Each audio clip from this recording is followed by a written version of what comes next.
Look into yourself. What do you see? Imagine yourself 10 years from now or 10 years ago. And imagine yourself above your human form, looking down on yourself and viewing your history and the probabilities for your future on a spreadsheet. Look at the probabilities for your success and your failures, what you will gain, how much effort you have put into certain things, and what results came about. How many of your plans have succeeded, how many of your plans have failed.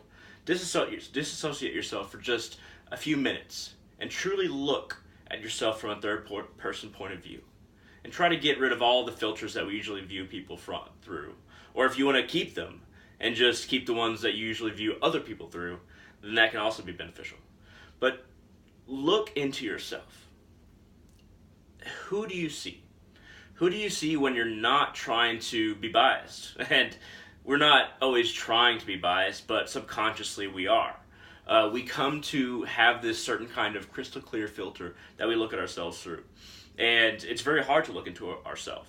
It's very hard to look at who we truly are, what we've accomplished, and the likelihood that we will succeed, because usually a person will either completely disregard all the bad things they've done and see themselves as succeeding, or just see themselves succeeding off of very minimal effort that they're doing, or even if they have moderate effort, they see themselves having this great success, or they'll see themselves as being terrible no matter how much effort they put into a job, into a career, into school, into a family that they have, or into their friends. They'll see themselves failing every time, even though they put in a lot of effort. And these two extremes are very common, but it's very hard to be right in the middle, to where you're completely impartial and looking at yourself kind of from a distance in a way. Looking at your life from a distance. Looking at yourself as if you're reading a book and this was you on paper. Not a book from a first, second, or even third person point of view, but kind of an omniscient point of view. Just looking at the hard facts of everything. Of course, not knowing the future still. But it's very important to try and disassociate yourself sometimes, to truly look into yourself and see how you would view yourself as if you were another person, or just looking at the facts. But we are more than facts. We are more than what we are on paper. We are more than the evidence of our lives that is written down or typed nowadays. But our effect around our community and even around the world is hard to measure, because most of the time human consciousness and human interaction has this butterfly effect, like I talked about in my last video, to where all of our little actions, or even moderate amount of action that isn't something big like starting a foundation or really starting this political movement, a lot of our actions won't be that big. But if it's moderate amount of action in the world, continuing on in your life with a certain attitude towards positivity, or working towards a degree and getting it and trying to use that degree to help yourself, your family, and your friends, or maybe just you're at your job and you just do it really well. Or perhaps you don't have a job and you don't know a whole lot of people, but you're really looking into yourself and examining yourself as an individual soul. And the few interactions you have transfer that consciousness in a way that we don't really understand yet completely scientifically. But all of these things have this butterfly effect, like I said, that affect the entire fabric of consciousness that surrounds the globe. Where every human being is like not necessarily an emitter, but a receiver for consciousness. I like to think of the human body as a receiver for the progress of a soul.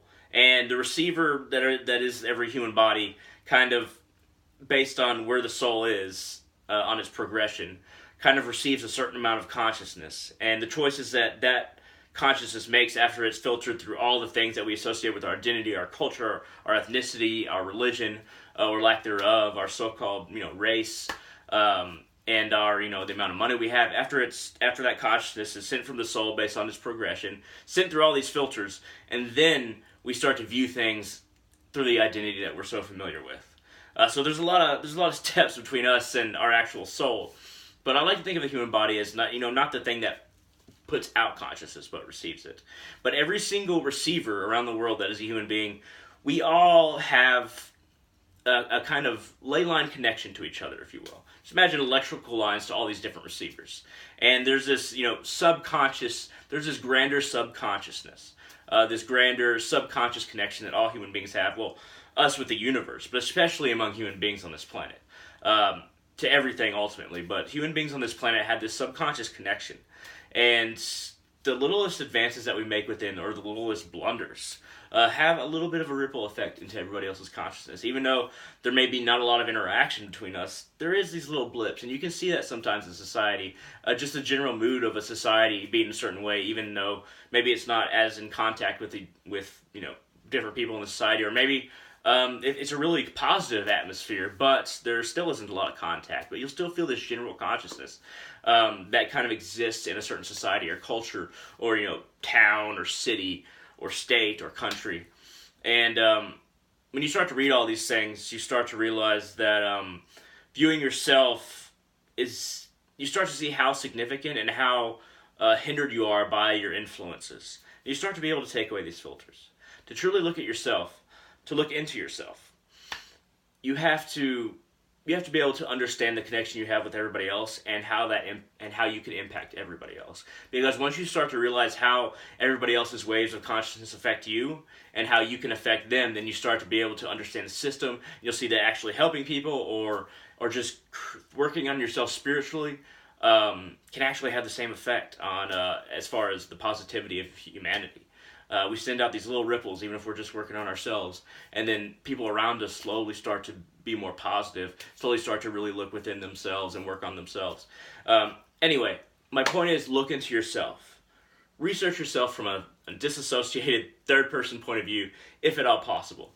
And if you can do that often, and see where you're at. And, don't necessarily just look at yourself on paper, of course, but also look at where you are spiritually, emotionally, mentally, and work on that, because it's not just about you. Even if you think you're not affecting everybody else with your bad thoughts, you actually have a connection to everyone else's consciousness through your own receiver of that consciousness that goes through all these different filters to become your identity, which is basically beamed from this is a big analogy. This is all an analogy, by the way. I'm not saying that there's literally a beam, but the soul basically kind of beams whatever its progress is into this platform that we're in, and then that platform gets to act.